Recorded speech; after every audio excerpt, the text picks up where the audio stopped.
Hello, humans, and welcome to another episode of Gen X Gamer. Let's talk business. Let's talk about the business of retro games.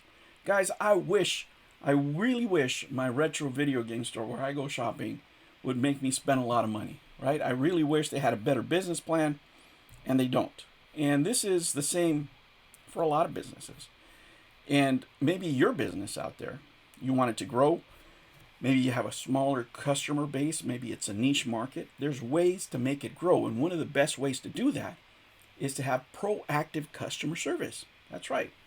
Let me give you an example with the problem with retro game stores now. And what I really wish I would see rather than what we all get. We all get kind of the same thing, right? I've told you in this channel that, hey, you know what? Get to know the people that work there. In case something comes up, you let them know. But why do you have to let them know? Right? You have to let them know because they don't have the training. They treat every customer the same. A lot of these retro game stores, when you go in there, it's almost like it's a pawn shop more. It feels like a pawn shop more than a retail business.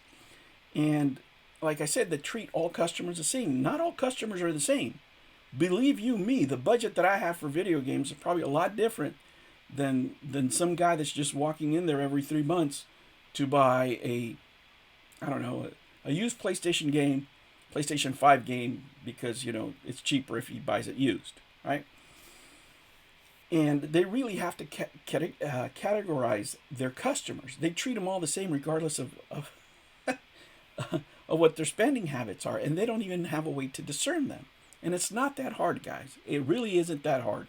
You don't even have to have your salespeople, hard-pressed people into buying into something. You can just put a sign up there. Hey, you want a curated list of games specifically to you? Join our program. I'd be willing. I paid $10. Okay, if you want to charge me $10 for a 3% discount, and you can send me a list of stuff that you have that specifically to me, I'm more than welcome it, right? And the customer itself we ourselves could load it up if you have the right software. If I could take my Game Eye report, for example, Game Eye report, and upload it to you or whatever service you have and upload it, great. You just pop it up there, and there you go. Now they have your information. They know what you have. They know what you like to collect. They know what consoles you have. And they see what you don't have. Are you interested in accessories for your console? Right? Maybe it could be simple things. Covers for consoles. Hey, do you want covers for your consoles? We can have them personalized. We can have different covers, or we can have connectors for TVs or different accessories that you don't even know about. Today I went and bought, several things, and I got a controller for my PlayStation, and the guy was like, well, we only have this one, and this is it, that, and I'm just thinking, man, this, whatever, it's not the best customer service, right? And let me show you some of the things that I have, right, that I've had to look for myself, right? Like I've had to hunt these down. Number one, right? I love Sonic Spinball from back in the day. Look at this. My friends love, and I mean they love, my Atari, right? But they all complain about the stick, and I make fun of them because the stick gives you power.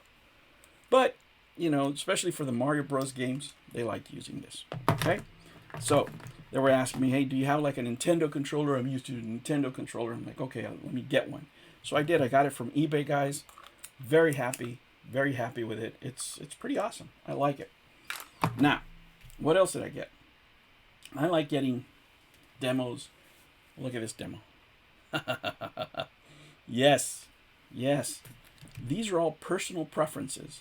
And this is where companies could really stand out. If you treat collecting customers like you do, for example, people that collect watches, right? They have curated lists. They contact them.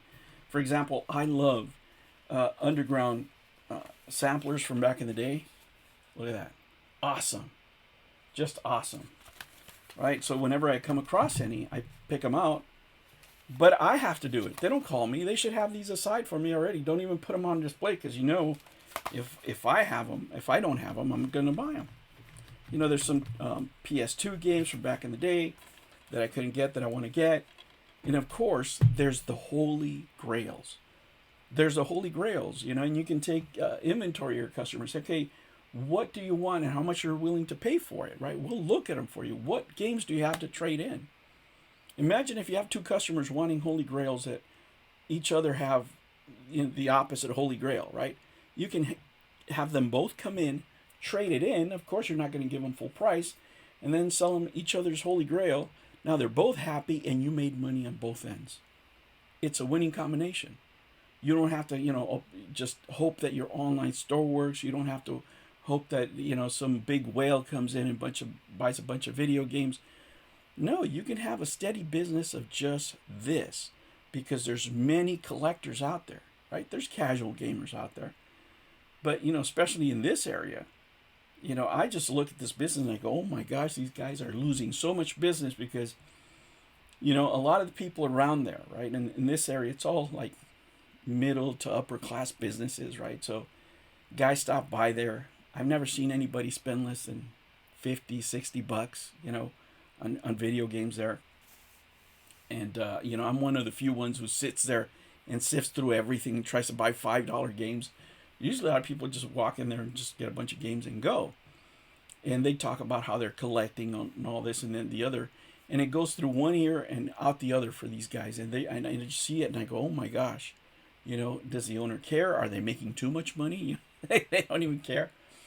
But if you run a business, proactive customer service, if you have a retail niche business, right, and you want to maximize your profit, guys, that's one way to do it, right? Because you can't treat every customer the same. Not all customers are the same.